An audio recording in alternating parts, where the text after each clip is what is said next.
À ce propos, la constructivité, ça passe aussi par la vérité, c'est le thème d'aujourd'hui. C'est le thème d'aujourd'hui, oui, la vérité. Vaste mot, grand mot. Parce qu'effectivement, allez, on démarre. On démarre, Stéphane. Sur les chapeaux de roue, tu m'as dit que tu étais au taquet ce matin. Oui, je suis au taquet ce matin, je suis énervée, c'est vrai. Je vais me calmer un petit peu. Donc, la vérité, oui, il n'y a que la vérité qui blesse. Alors, comme disait Luc Biget, la vérité bouscule. Elle crée une impression de déséquilibre intérieur, mais suivie d'un envol vers une plus grande légèreté. Effectivement, c'est toujours un peu difficile d'exprimer sa vérité. Et pourtant, il n'y a qu'elle qui libère. Tu es d'accord avec moi, Stéphane ? Tout à fait. Alors, elle est tellement source de confort intérieur quand on fait preuve d'honnêteté envers soi-même. Chose qui paraît simple à dire, mais qui n'est pas forcément facile à exprimer et à réaliser dans sa vie quotidienne. Accepter d'entendre la vérité, déjà, avant de la dire.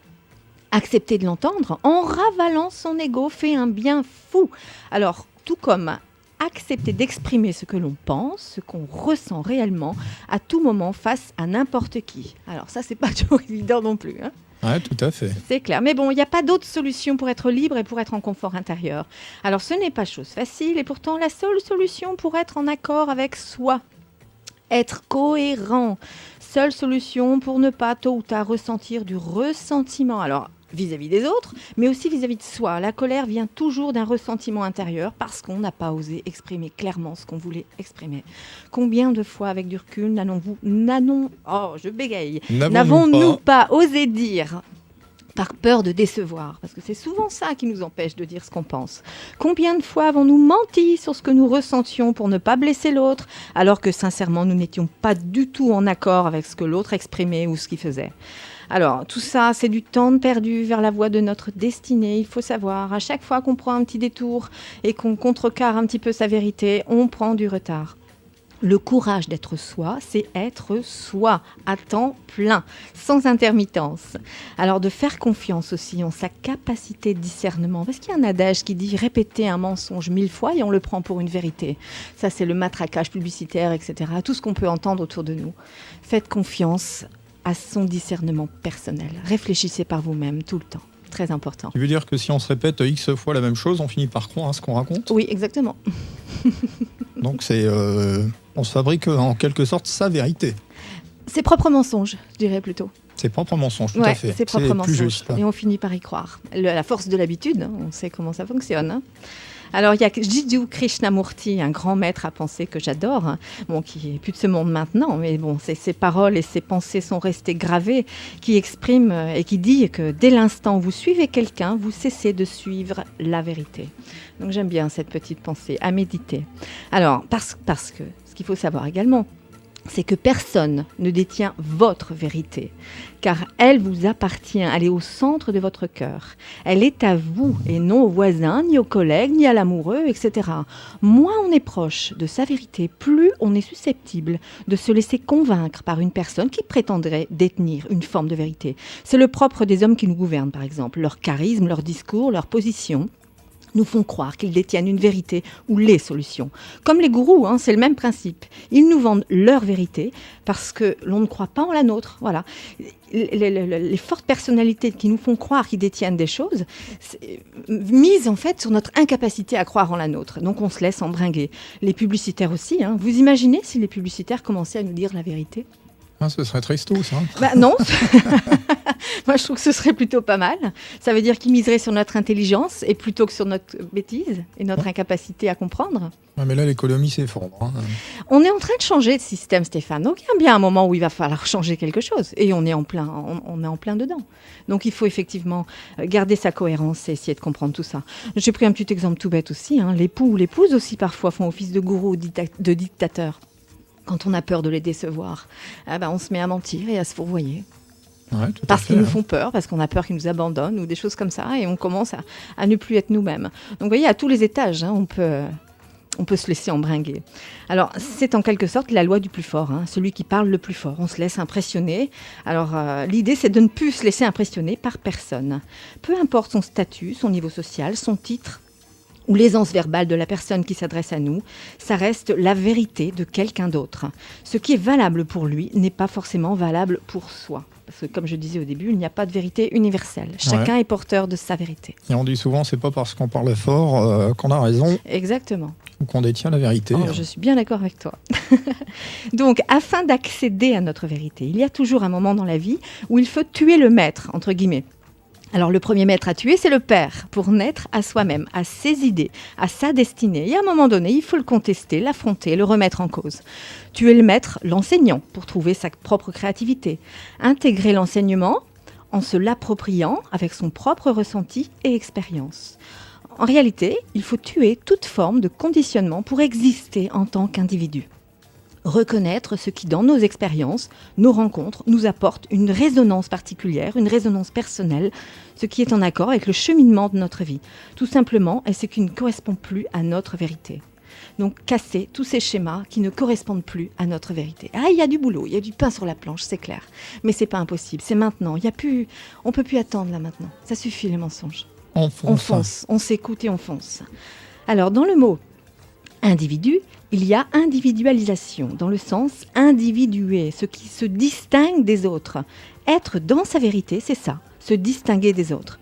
Bien sûr que cela demande beaucoup de confiance en soi, c'est clair. Bien sûr que cela n'est pas toujours facile et agréable. Bien sûr que parfois cela peut sembler égoïste. Mais ne vaut-il pas mieux être parfois un peu égoïste, plutôt qu'hypocrite envers soi-même et les autres ? Offrir le meilleur de soi au monde implique un recentrage en soi-même. La franchise, c'est du respect pour soi-même et les autres. Ça s'appelle de l'honnêteté, tout simplement. D'accord, mais comment faire pour pas blesser la personne qui est en face ou essayer de, quand on est en désaccord avec quelqu'un, il y a des petites formules qui existent, du genre je ne partage pas, par exemple, ton opinion, mais je la respecte. Est-ce que ce genre de formule bateau toute faite, ça peut quand même permettre, on va dire entre parenthèses, même si c'est pas toujours la meilleure solution, d'arrondir les angles? Alors on peut tout à fait utiliser le tact, ça existe. Mais effectivement, exprimer les choses, on n'est pas toujours obligé d'être dans l'agressivité ou dans le... Parfois, c'est utile de taper du poing sur la table, être ferme. On peut effectivement pas gérer la capacité qu'aura l'autre à recevoir la vérité. Ça, on est d'accord. Mais bon, c'est quand même la seule solution. Exprimer ce qu'on ressent à tout moment. Alors, ne pas trop attendre, parce que plus on attend, plus c'est difficile de l'exprimer. À tout moment, quand on sent que c'est pas juste, exprimer les choses, ça va dire non. C'est vrai que c'est pas évident, mais c'est un exercice... Surtout qu'il y a un adage qui dit aussi « toute vérité n'est pas bonne à dire ». Toute vérité n'est pas bonne à dire, ou c'est peut-être simplement une question de moment. Voilà, juste une question de moment. Il y a des moments pour le dire. Le bon moment, peut-être. Le bon moment, voilà. Mais ne pas négocier avec ça. Sa vérité, c'est trop important. D'accord. Donc, ça permet de vivre sur un niveau d'authenticité, c'est clair, de sincérité et de pureté. Mais à votre avis, alors, qu'est-ce qui empêche l'accès, justement, on y vient, à cette vérité si confortable, si utile et nécessaire ? La peur, toujours pareil. La peur de déplaire, la peur, par exemple, de manquer d'argent, de perdre l'autre, d'être abandonné, de ne pas être aimé, reconnu, d'être rejeté, exclu. C'est sûr que tout ça empêche d'être dans sa vérité.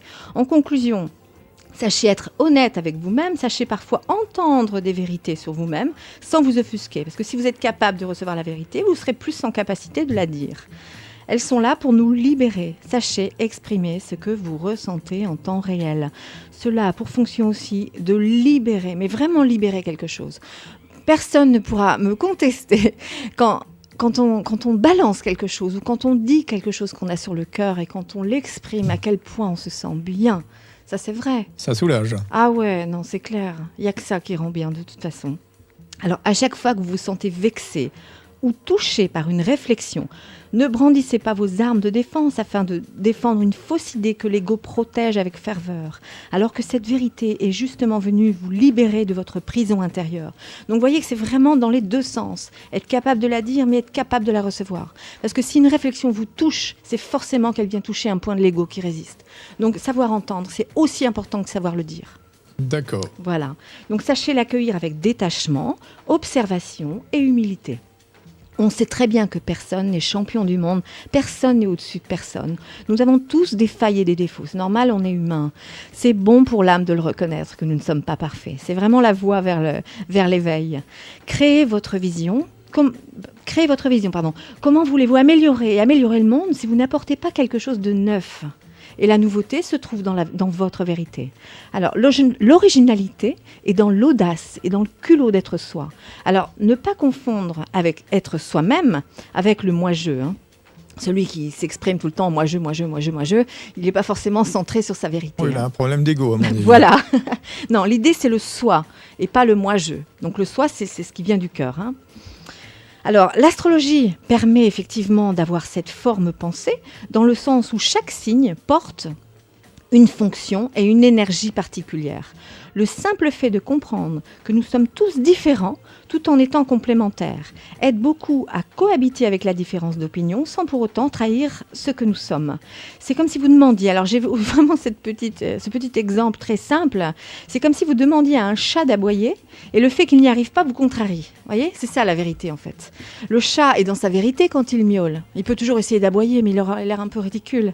C'est pareil, si vous demandez à un chien de miauler, sa vérité, c'est d'aboyer. Donc vraiment comprendre que chaque individu a sa propre vérité, comme le chien aboie et comme le chat miaule. Voilà. C'est une métaphore. Oui, bien sûr. Donc chaque signe a une vérité utile pour le tout. Ok ? Donc là, je vais décrire chaque signe. Alors, on est d'accord que je décris signe par signe, mais l'étude de son thème, c'est beaucoup plus complet. Donc là, c'est vraiment survoler et donner un exemple de vérité pour le bélier, par exemple. Le bélier, sa vérité à lui, c'est d'oser agir vers l'inconnu et de découvrir de nouveaux possibles. Quand il est dans cette énergie et dans sa vérité, le bélier. Alors écoutez bien votre signe astrologique, les tendances du moment par Elisabeth. Du moment, c'est pour la vie, For the life. Ouais. Alors la vérité du taureau, c'est de contenir, de maintenir pour faire pousser pour les générations futures. La vérité du gémeau, c'est de diffuser, de polliniser la vérité. La vérité du cancer, c'est de couver, c'est dans sa nature. La vérité du lion, c'est de briller. La vérité de la Vierge, c'est d'améliorer, de développer avec le sens du service et non de la servitude. La vérité de la Balance, c'est d'émaner, tout simplement. La vérité du Scorpion, c'est de détruire pour mieux reconstruire. La vérité du Sagittaire, c'est d'élever, d'enseigner au travers sa quête de cohérence. La vérité du Capricorne, c'est d'incarner dans la matière le monde du sens. Sans jeu de mots pour ma petite belle-sœur adorée Émilie, je t'embrasse fort. La vérité du Verseau est de remettre en cause les standards.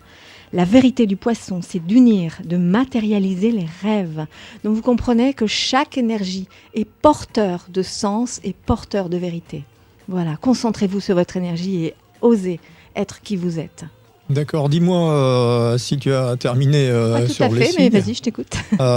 Petite info pratique, est-ce qu'on a la possibilité sur ton blog de retrouver des podcasts, des diverses émissions, divers rendez-vous ? Tous les podcasts d'émissions radio sur Galaxy sont sur mon blog. Donc si vous n'avez pas le temps d'écouter le matin, à tout moment, vous pouvez les réécouter. Voilà, donc si vous cherchez un thème particulier, une réponse, une tendance, eh bien vous pouvez retrouver ça sur le blog d'Elisabeth Sens, les enfants. Ça c'est cool, c'est vrai. Parce que tout le monde n'est pas forcément disponible tous les jeudis en direct. Il y a plein de gens qui sont en plus sur les routes, alors qui nous écoutent, qui prennent des fois l'intervention en cours. Oui, exact. Donc l'intégralité. Ça, c'est une excellente initiative, Elisabeth. Oui, l'intégralité sur mon blog. Alors le mot de la fin ? Alors le mot de la fin, pour conserver ma cohérence, je vais vous confier quelque chose aujourd'hui. Je vais vous confier du lourd. Si je voulais gagner beaucoup d'argent, je vous ferais plein de fausses promesses concernant l'astrologie. Si je voulais qu'on m'aime, je pense être assez maligne pour dire tout ce que les gens veulent entendre. Mais comme je veux rester vraie dans ma vérité, je préfère vous dire que la seule option est de comprendre que moins vous aurez d'attachement, plus vous ressentirez l'amour en vous, mieux vous serez donné et moins vous souffrirez.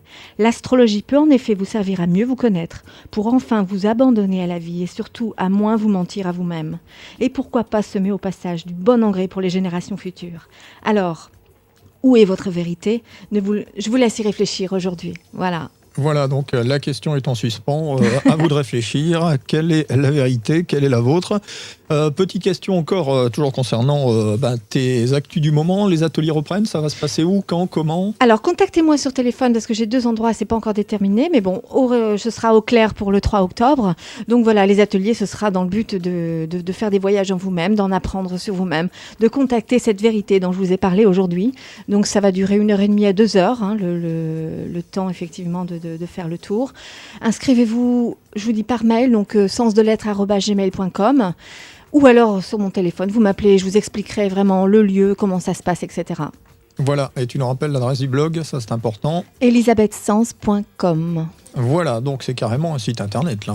en Oui, .com. c'est ça, oui, c'est ça. Voilà, allez voir Elisabeth, il y a des photos, il y a des vidéos, il y a du son, il y a plein de bonnes choses et vous allez pouvoir la contacter directement et vous connaître encore un peu mieux grâce à Elisabeth qu'on va retrouver d'ailleurs mardi prochain. Mardi si ma soir mémoire est prochain, bonne. oui, tout à fait. Ce sera à 19h, c'est ça Ce sera de 19h à 20h. Bah justement, je fais un appel à tous les auditeurs. N'hésitez pas, préparez vos questions, bombardez-moi de questions et j'adorerais y répondre en direct. Donc, le Voilà. but, c'est ça, c'est l'échange. Ce sera en direct. Voilà. L'émission s'appelle Conversation avec la vie, donc n'hésitez pas à m'appeler. Voilà, vous composerez le 0320 83 57 57, même un peu avant 19h s'il le faut. Et Elisabeth, ce sera un plaisir de répondre à vos interrogations. Elisabeth, excellente semaine. Merci à toi. À très bientôt. bientôt sur Galaxy. Salut!